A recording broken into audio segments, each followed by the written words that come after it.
नमस्कार। ज्योतिषीय श्रृंखला की इस कड़ी में आपका हार्दिक स्वागत है। दशानाथ के भिन्न भिन्न भावों में रहने से उसकी महादशा में ग्रहों की अंतर्दशा का क्या फल होता है, इस विषय के अध्ययन के क्रम में अभी हम भिन्न भिन्न स्थानों में स्थित राहु की महादशा के बारे में जानकारी प्राप्त कर रहे हैं। इसी क्रम में आगे बढ़ते हैं और जानते हैं कि कुछ अन्य भावों में स्थित रहने पर राहु की महादशा में अन्य ग्रहों की अंतर्दशा का क्या फल होता है। केंद्र में स्थित राहु, केंद्र में अर्थात लग्न, चतुर्थ, सप्तम और दसम, इन चारों स्थानों में से कहीं भी राहु स्थित हो तो उसकी महादशा में जब पाप ग्रह की अंतर्दशा आती है तब जातक का गृह अग्नि से दग्ध हो जाता है, घर जल जाता है अग्नि से। उसकी स्त्री, पुत्र इत्यादि को भय होता है, वह स्थान से च्युत होता है, मन से दुखी और आचार इत्यादि क्रिया से विहीन होता है। उसे राजा, चोर और अग्नि से पीड़ा होती है। उसे अकस्मात झगड़ा हो जाता है कहीं भी और जातक नेत्र रोगी होता है। अब केंद्रस्थ राहु की महादशा में जब शुभ ग्रह की अंतर्दशा आती है तब अंतर्दशा के प्रारंभ में जातक को थोड़ा सुख होता है, थोड़ी कीर्ति प्राप्त होती है और धर्म में थोड़ी रुचि होती है। परंतु अंतर्दशा के अंत में जातक का राजा के कोप से उसके धन का क्षय होता है, उसे युद्ध में पराजय प्राप्त होती है तथा नाना प्रकार का भय होता है और वह विद्या विवाद में पड़ता है। त्रिकोणस्थ राहु की महादशा में जब पाप ग्रह की अंतर्दशा आती है तब जातक शरीर से बहुत ही दुबला पड़ जाता है।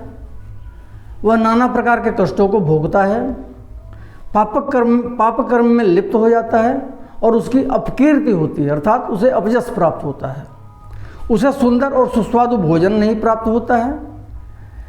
उसके कृषि, भूमि एवं चतुष्पद इत्यादि की हानि होती है। उसे राजा से भय होता है और उसके शरीर पर छिपकली इत्यादि जीवों का पतन होता है।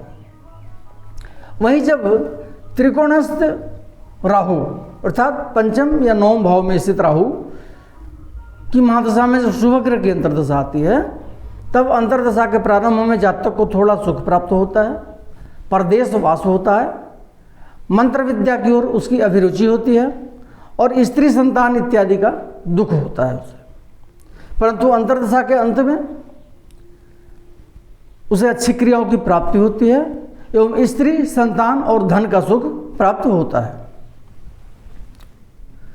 षष्ठ, अष्टम तथा द्वादशस्थ अर्थात त्रिक भाव में स्थित राहु की महादशा में जब पाप ग्रह की अंतर्दशा आती है तब जातक को राजा, चोर, अग्नि और पशुओं से भय होता है, भोजन और वस्त्र का अभाव होता है, उसकी पदच्युति होती है तथा काशश्वास अर्थात टीबी, काशश्वास मतलब दमा, क्षय अर्थात टीबी एवं जननेंद्रिय रोग से पीड़ा होती है उसे। वहीं जब त्रिक भाव में स्थित अर्थात षष्ठ, अष्टम या द्वादश भाव में स्थित राहु की महादशा में जब शुभ ग्रह की अंतर्दशा आती है तब अंतर्दशा के प्रारंभ में जातक को थोड़ा सुख प्राप्त होता है, थोड़ा धर्म में वृद्धि होती है और उसकी थोड़ी सी कीर्ति होती है। अंतर्दशा के शेष भाग में राजा के कोप से जातक के धन का नाश होता है, उसे युद्ध में पराजय प्राप्त होती है और धन, पृथ्वी, संतान तथा कुटुंब इत्यादि की हानि होती है। अगले वीडियो में हम बृहस्पति के भिन्न भिन्न भावों में रहने से उसकी महादशा में ग्रहों की अंतर्दशा का क्या फल होता है इसका अध्ययन करेंगे। नमस्कार।